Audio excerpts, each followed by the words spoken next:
ॐ श्री गणेशाय नमः। अथ श्रीलक्ष्मीनारायणकवचम्। श्रीभैरव उवाच। अधुना देवि वक्ष्यामि लक्ष्मीनारायणस्य ते कवचं मन्त्रगर्भं च वज्रपञ्जरकाख्यया। श्रीवज्रपञ्जरं नाम कवचं परमाद्भुतं रहस्यं सर्वदेवानां साधकानां विशेषतः यं धृत्वा भगवान् देवः प्रसीदति परः पुमान् यस्य धारणमात्रेण ब्रह्मा लोकपितामहः ईश्वरोऽहं शिवो भीमो वासवोऽपि दिवस्पतिः सूर्यस्तेजो निधिर्देवी चन्द्रमास्तारकेश्वरः वायुश्च बलवान् लोके वरुणो यादशाम्पतिः कुबेरोऽपि धनाध्यक्षो धर्मराजो यमः स्मृतः यं धृत्वा सहसा विष्णुः संहरिष्यति दानवान् जघान रावणादिश्च किं वक्ष्येऽहमतः परं कवचस्यास्य शुभगे कथितो अयं मुनिः शिवः त्रिष्टुप्छन्दो देवता च लक्ष्मीनारायणो मतः रमा बीजं पराशक्तिस्तारं कीलकमीश्वरी भोगापवर्गसिद्ध्यर्थं विनियोग इति स्मृतः। ॐ अस्य श्री लक्ष्मीनारायण कवचस्य शिवऋषिः त्रिष्टुप्छन्दः श्रीलक्ष्मीनारायणदेवता श्रीं बीजं ह्रीं शक्तिः ॐ कीलकं भोगापवर्गसिद्ध्यर्थे पाठे विनियोगः। अथ ध्यानं पूर्णेन्दुवदनं पीतवसनं कमलासनं लक्ष्म्याश्रितं चतुर्बाहुं लक्ष्मीनारायणं भजे। अथ कवचम् ॐ वासुदेवोऽवतु मे मस्तकं सशिरोरुहं ह्रीं ललाटं सदा पातु लक्ष्मी विष्णु समन्ततः असौ नेत्रेवता लक्ष्मी गोविन्दो जगतां पतिः ह्रीं नासां सर्वदा पातु लक्ष्मी दामोदरः प्रभुः श्रीं मुखं सततं पातु देवो लक्ष्मी त्रिविक्रमः लक्ष्मीकण्ठं सदा पातु देवो लक्ष्मी जनार्दनः नारायणाय बाहु मे पातु लक्ष्मी गदाग्रजः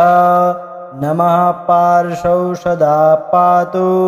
लक्ष्मी नन्दैकनन्दनः आं ईं ईं पातु वक्षो ॐ लक्ष्मी त्रिपुरेश्वरः ॐ ह्रीं ह्रीं पातु कुक्षिं ह्रीं लक्ष्मी गरुडध्वजः ल्रीं ल्रीं ऐं पातु पृष्ठं हसौ लक्ष्मी नृसिंहकः ॐ अं पातु नाभिं ह्रीं लक्ष्मी विष्टरस्रवः कं खं गं घं गुदं पातु श्रीं लक्ष्मी केटभान्तकः चं छं जं झं पातु सुसनं लक्ष्मी लक्ष्मीश्वरः प्रभुः टं ठं डं ढं कटिं पातु नारायणाय नायकः तं थं दं धं पातु चोरु नमो लक्ष्मी जगत्पतिः पं फं बं भं पातु जानू ॐ ह्रीं लक्ष्मी चतुर्भुजः यं रं लं वं पातु जङ्घे असौ लक्ष्मी गदाधरः सं सं सं हं पातु गुल्फौ श्रीं ह्रीं लक्ष्मी रथाङ्गभृत् लं छः पातौ सदा पातु मूलं लक्ष्मी सहस्रपात् डं यं णं नं मं मे पातु लक्ष्मी सकलं वपुः इन्द्रो मां पूर्वतः पातु वह्निर्वह्नौ सदावतु यमो मां दक्षिणे पातु नैऋत्यां नृतिश्च मां वरुणः पश्चिमेऽभ्यान्मा वायव्येवतु मां मरुत् उत्तरे धनदः पायाद् ऐशान्यामी स्वरुवतु वज्रशक्तिदण्डखड्ग पाशयष्टिध्वजाङ्किताः कशूलाः सर्वदा पान्तु दिगीषाः परमार्थदाः अनन्तः पात्वघो नित्य ऊर्ध्वे ब्रह्मावताच्च मां दशदिक्षु सदा पातु लक्ष्मीनारायणः प्रभु प्रभाते पातु मां विष्णुर्मध्याह्ने वासुदेवकः दामोदरोऽवतात्सायं निषादौ नरसिंहकः शङ्कर्षणोऽर्धरात्रिभ्यात् प्रभातेभ्यात् त्रिविक्रमः अनिरुद्धः सर्वकालं विश्वसेनश्च सर्वतः रणे राजकुले द्यूते विवादे शत्रुसङ्कटे ॐ ह्रीं असौ ह्रीं श्रीं मूलं लक्ष्मीनारायणोऽवतु ॐ ॐ ॐ रणराजचौरि रिपुतः पायाच्च मां केशवः ह्रीं ह्रीं ह्रीं हसौ हसौ हसौ वह्निर्वतान्माधवः ह्रीं ह्रीं ह्रीं जलपर्वताग्निभयतः पायादनन्तो विभुः श्रीं श्रीं श्रीं साललं प्रतिदिनं लक्ष्मीधवः पातु माम् इतीदं कवचं दिव्यं वज्रपञ्जरकाभिदं लक्ष्मीनारायणश्रेष्ठं चतुर्वर्गफलप्रदं सर्वसौभाग्यनिलयं सर्वसारस्वतप्रदं लक्ष्मीसंवननं तत्त्वं परमार्थरसायनं मन्त्रगर्भं जगत्सारं रहस्यं त्रिदिवौकशां 10 वारं पठेद्रात्रौ रतान्ते वैष्णवोत्तमः स्वप्ने वरप्रदं पश्ये लक्ष्मीनारायणं सुधिः त्रिशध्यं यः पठेन्नित्यं कवचं मन्मुखोदितं स्वयाति परमं धाम वैष्णवं वैष्णवेश्वरः महाचीनपदस्थोऽपि यः पठेदात्मचिन्तकः आनन्दपूरितस्तूर्ण लभेद्मोक्षं ससाधकः गन्धाष्टकीन् विलिखेद्रवौ भुर्जे जपन्मनुं पीतसूत्रेण संवेष्ट्य सवर्णेनाथ वेष्टयेत् धारयेद् गुटिकां मूर्ध्नि लक्ष्मीनारायणं स्मरन् रणे रिपुन् विजित्याशु कल्याणी गृहमाविशेत् वन्ध्या वा काकवन्ध्या वा मृतवत्सा च याङ्गना सा बध्नीयान् कण्ठदेशे लभेत् पुत्राश्चिरायुष गुरुपदेशतो धृत्वा गुरुं ध्यात्वा मनुं जपं वर्णलक्ष्यपुरश्चर्या फलमाप्नोति साधकः बहुनोक्तिं किं देवी कवचस्यास्य पार्वती विनानेन न सिद्धिस्यान् मन्त्रस्यास्य महेश्वरी सर्वागमरहस्याढ्यं तत्त्वात् तत्त्वं परात्परम् अभक्ताय न दातव्यं कुले चाय दुरात्मने दीक्षिताय कुलीनाय स्वशिष्याय महात्मने महाचीनपदस्थाय दातव्यं कवचोत्तमं गुह्यं गोप्यं महादेवी लक्ष्मीनारायणप्रियं वज्रपञ्जरकं वर्म गोपनीयं स्वयोनिवत्। श्रीभैरव उवाच अधुना देवि वक्ष्यामि लक्ष्मीनारायणस्य ते कवचं मन्त्रगर्भं च वज्रपञ्जरकाख्यया। श्रीवज्रपञ्जरं नाम कवचं परमाद्भुतं रहस्यं सर्वदेवानां साधकानां विशेषतः यं धृत्वा भगवान् देवः प्रसीदति परः पुमान् यस्य धारणमात्रेण ब्रह्मा लोकपितामहः ईश्वरोऽहं शिवो भीमो वासवोऽपि दिवस्पतिः सूर्यस्तेजो निधिर्देवी चन्द्रमास्तारकेश्वरः वायुश्च बलवान् लोके वरुणो यादशाम्पतिः कुबेरोऽपि धनाध्यक्षो धर्मराजो यमः स्मृतः यं धृत्वा सहसा विष्णुः संहरिष्यति दानवान् जघान रावणादिश्च किं वक्ष्येऽहमतः परं कवचस्यास्य सुभगे कथितो अयं मुनिः शिवः त्रिष्टुप्छन्दो देवता च लक्ष्मीनारायणो मतः रमा बीजं पराशक्तिस्तारं कीलकमीश्वरी भोगापवर्गसिद्ध्यर्थं विनियोग इति स्मृतः। ॐ अस्य श्री लक्ष्मीनारायण कवचस्य शिवऋषिः त्रिष्टुप्छन्दः श्रीलक्ष्मीनारायणदेवता श्रीं बीजं ह्रीं शक्तिः ॐ कीलकं भोगापवर्गसिद्ध्यर्थे पाठे विनियोगः अथ ध्यानं पूर्णेन्दुवदनं पीतवसनं कमलासनं लक्ष्म्याश्रितं चतुर्बाहुं लक्ष्मीनारायणं भजे। अथ कवचम् ॐ वासुदेवोऽवतु मे मस्तकं सशिरोरुहं ह्रीं ललाटं सदा पातु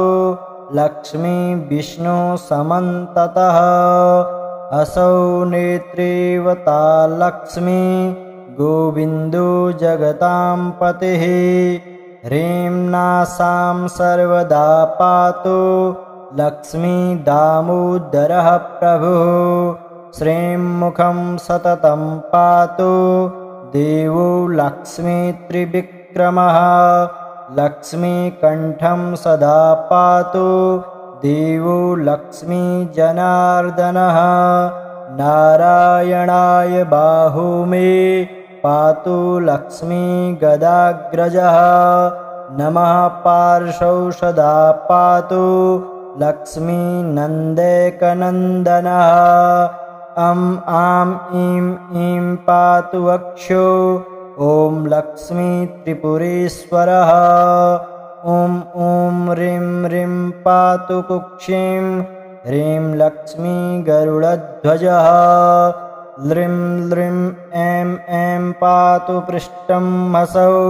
लक्ष्मी नृसिंहकः ॐ अं अः पातु नाभिं ह्रीं लक्ष्मी विष्टरस्रवः कं खं गं घं गुदं पातु श्रीं लक्ष्मीकेटभान्तकः चं छं जं झं पातु सुसनं लक्ष्मी लक्ष्मीश्वरः प्रभुः टं ठं डं ढं कटिं पातु नारायणाय नायकः तं थं दं धं पातु चोरु नमो लक्ष्मी जगत्पतिः पं फं बं भं पातु जानु ॐ ह्रीं लक्ष्मी चतुर्भुजः यं रं लं वं पातु जङ्घे असौ लक्ष्मी गदाधरः सं सं सं हं पातु गुल्फौ श्रीं ह्रीं लक्ष्मी रथाङ्गभृत् लं छः पातौ सदा पातु मूलं लक्ष्मी सहस्रपात् डं यं णं नं मं मे पातु लक्ष्मी सकलं वपुः इन्द्रो मां पूर्वतः पातु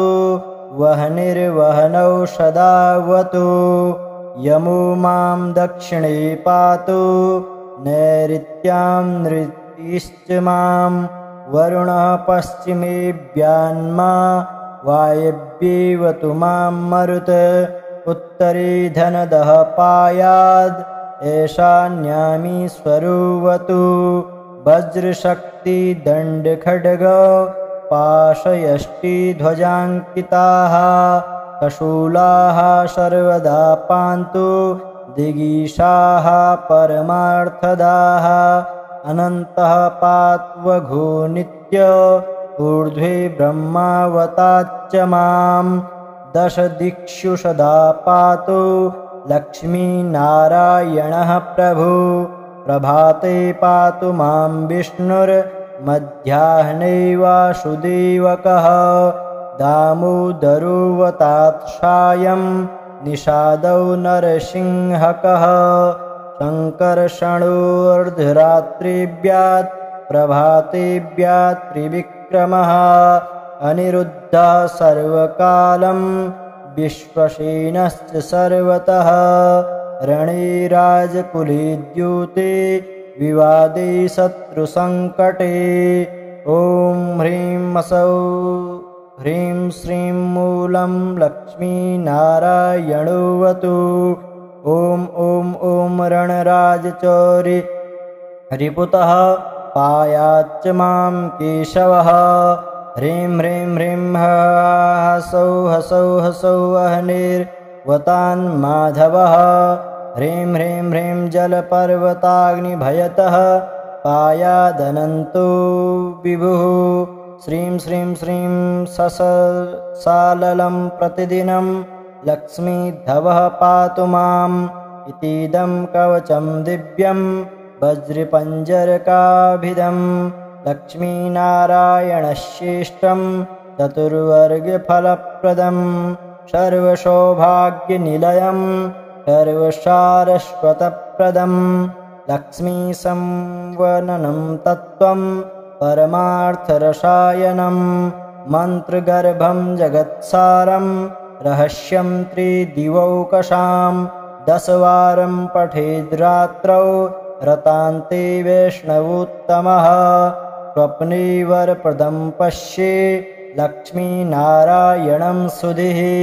त्रिशध्यं यः पठेन्नित्यं कवचं मन्मुखोदितं स्वयाति परमं धाम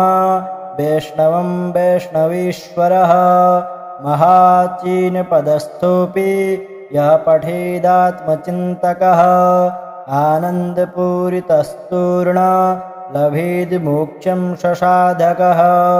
गन्धाष्टकीन् विलिखेद्रवौ भुर्जे जपन्मनुं पीतसूत्रेण संवेष्ट्य सवर्णेनाथ वेष्टयेत् धारयेद् गुटिकां मूर्ध्नि लक्ष्मीनारायणं स्मरन् रणे रिपुन् विजित्याशु कल्याणी गृहमाविशेत् वन्ध्या वा काकवन्ध्या वा मृतवत्सा च याङ्गना सा बध्नीयान् कण्ठदेशे लभेत् पुत्राश्चिरायुष गुरुपदेशतो धृत्वा गुरुं ध्यात्वा मनुं जपम् वर्णलक्ष्यपुरश्चर्या फलमाप्नोति साधकः बहुनोक्तिं किं देवी कवचस्यास्य पार्वती विनानेन न सिद्धिस्यान् मन्त्रस्यास्य महेश्वरी सर्वागमरहस्याढ्यं तत्त्वात् तत्त्वं परात्परम् अभक्ताय न दातव्यं कुले चाय दुरात्मने दीक्षिताय कुलीनाय स्वशिष्याय महात्मने महाचीनपदस्थाय दातव्यं कवचोत्तमं गुह्यं गोप्यं महादेवी लक्ष्मीनारायणप्रियं वज्रपञ्जरकं वर्म गोपनीयं स्वयोनिवत्। श्रीभैरव उवाच अधुना देवि वक्ष्यामि लक्ष्मीनारायणस्य ते कवचं मन्त्रगर्भं च वज्रपञ्जरकाख्यया श्रीवज्रपञ्जरं नाम कवचं परमाद्भुतं रहस्यं सर्वदेवानां साधकानां विशेषतः यं धृत्वा भगवान् देवः प्रसीदति परः पुमान् यस्य धारणमात्रेण ब्रह्मा लोकपितामहः ईश्वरोऽहं शिवो भीमो वासवोऽपि दिवस्पतिः सूर्यस्तेजो निधिर्देवी चन्द्रमास्तारकेश्वरः वायुश्च बलवान् लोके वरुणो यादसाम्पतिः कुबेरोऽपि धनाध्यक्षो धर्मराजो यमः स्मृतः यं धृत्वा सहसा विष्णुः संहरिष्यति दानवान् जघान रावणादिश्च किं वक्ष्येऽहमतः परं कवचस्यास्य शुभगे कथितो अयं मुनिः शिवः तिष्ठुप्छन्दो देवता च लक्ष्मीनारायणो मतः रमा बीजं पराशक्तिस्तारं कीलकमीश्वरी भोगापवर्गसिद्ध्यर्थं विनियोग इति स्मृतः। ॐ अस्य श्री लक्ष्मीनारायण कवचस्य शिवऋषिः त्रिष्टुप्छन्दः श्रीलक्ष्मीनारायणदेवता श्रीं बीजं ह्रीं शक्तिः ॐ कीलकं भोगापवर्गसिद्ध्यर्थे पाठे विनियोगः अथ ध्यानं पूर्णेन्दुवदनं पीतवसनं कमलासनं लक्ष्म्याश्रितं चतुर्बाहुं लक्ष्मीनारायणं भजे। अथ कवचम् ॐ वासुदेवोऽवतु मे मस्तकं सशिरोरुहं ह्रीं ललाटं सदा पातु लक्ष्मी विष्णु समन्ततः असौ नेत्रेवता लक्ष्मी गोविन्दो जगतां पतिः ह्रीं नासां सर्वदा पातु लक्ष्मी दामोदरः प्रभुः श्रीं मुखं सततं पातु देवो लक्ष्मी त्रिविक्रमः लक्ष्मीकण्ठं सदा पातु देवो लक्ष्मी जनार्दनः नारायणाय बाहु मे पातु लक्ष्मी गदाग्रजः नमः पार्श्वौ सदा पातु लक्ष्मी नन्देकनन्दनः अं आं ईं पातु वक्षो ॐ लक्ष्मी त्रिपुरेश्वरः ॐ ह्रीं ह्रीं पातु कुक्षिं ह्रीं लक्ष्मी गरुडध्वजः ल्रीं ल्रीं ऐं पातु पृष्ठं हसौ लक्ष्मी नृसिंहकः ॐ अं अः पातु नाभिं ह्रीं लक्ष्मी विष्टरस्रवः कं खं गं घं गुदं पातु श्रीं लक्ष्मी केटभान्तकः चं छं जं झं पातु सुसनं लक्ष्मी लक्ष्मीश्वरः प्रभुः टं ठं डं ढं कटिं पातु नारायणाय नायकः तं थं दं धं पातु चोरु नमो लक्ष्मी जगत्पतिः पं फं बं भं पातु जानु ॐ ह्रीं लक्ष्मी चतुर्भुजः यं रं लं वं पातु जङ्घे अशौ लक्ष्मी गदाधरः सं सं सं हं पातु गुल्फौ श्रीं ह्रीं लक्ष्मी रथाङ्गभृत् लं छः पातौ सदा पातु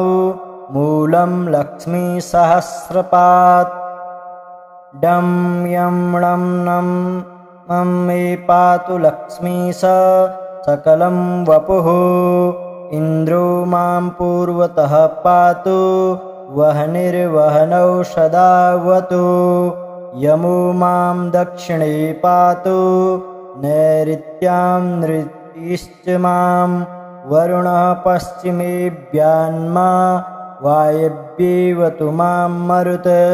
उत्तरे धनदः पायाद्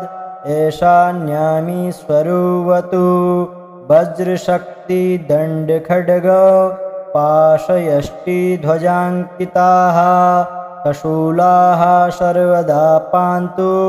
दिगीषाः परमार्थदाः अनन्तः पात्वघो नित्य ऊर्ध्वे ब्रह्मावताच्च मां दशदिक्षु सदा पातु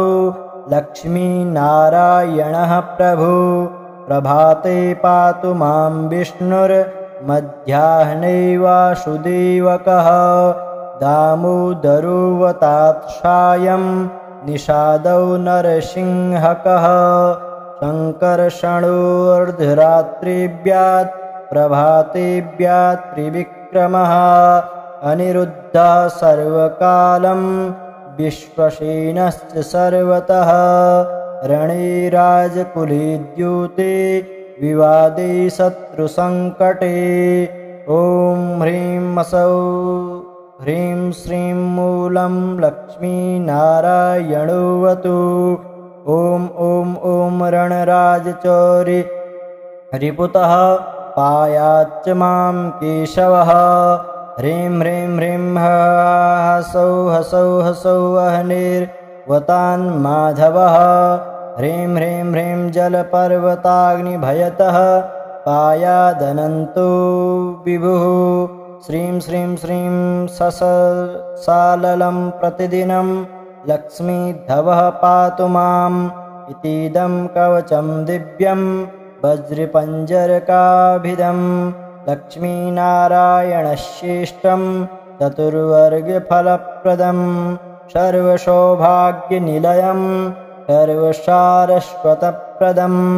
लक्ष्मीसंवननं तत्त्वं परमार्थरसायनं मन्त्रगर्भं जगत्सारं रहस्यं त्रिदिवौकशां 10 वारं पठेद्रात्रौ रतान्ते वैष्णवोत्तमः स्वप्ने वरप्रदं पश्ये लक्ष्मीनारायणं सुधिः त्रिशध्यं यः पठेन्नित्यं कवचं मन्मुखोदितं स्वयाति परमं धाम वैष्णवं वैष्णवेश्वरः महाचीनपदस्थोऽपि यः पठेदात्मचिन्तकः आनन्दपूरितस्तूर्ण लभेद्मोक्षं ससाधकः गन्धाष्टकीनि विलिखे द्रवौ भूर्जे जपन्मनुं पीतसूत्रेण संवेष्ट्य सवर्णेनाथ वेष्टयेत् धारयेद् गुटिकां मूर्ध्नि लक्ष्मीनारायणं स्मरन् रणे रिपुन् विजित्याशु कल्याणी गृहमाविशेत् वन्ध्या वा काकवन्ध्या वा मृतवत्सा च याङ्गना सा बध्नीयान् कण्ठदेशे लभेत् पुत्राश्चिरायुष गुरुपदेशतो धृत्वा गुरुं ध्यात्वा मनुं जपम् वर्णलक्ष्यपुरश्चर्या फलमाप्नोति साधकः बहुनोक्तिं किं देवी कवचस्यास्य पार्वती विनानेन न सिद्धिस्यान् मन्त्रस्यास्य महेश्वरी सर्वागमरहस्याढ्यं तत्त्वात् तत्त्वं परात्परम् अभक्ताय न दातव्यं कुले चाय दुरात्मने दीक्षिताय कुलीनाय स्वशिष्याय महात्मने महाचीनपदस्थाय दातव्यं कवचोत्तमं गुह्यं गोप्यं महादेवी लक्ष्मीनारायणप्रियं वज्रपञ्जरकं वर्म गोपनीयं स्वयोनिवत्।